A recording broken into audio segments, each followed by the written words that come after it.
চিতল রে অনেক বড় চিতল। কলস উড়ান লাগবো ভাই,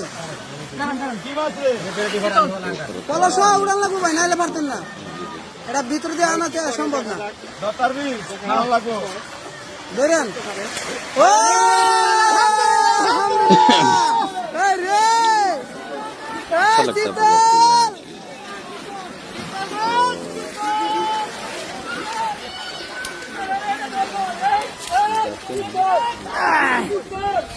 চিতল রে ভাই খুশি। এদিকে কাকা একটি মাছ পেয়েছে, পোলাকে আটকা পড়েছে। দেখা যাক কাকা এটা ধরতে পারে কিনা।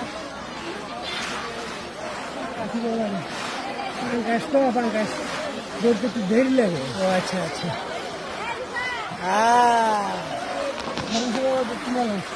ধরবো তুলে লাগে দোকান। তারা তো অনেক বড়।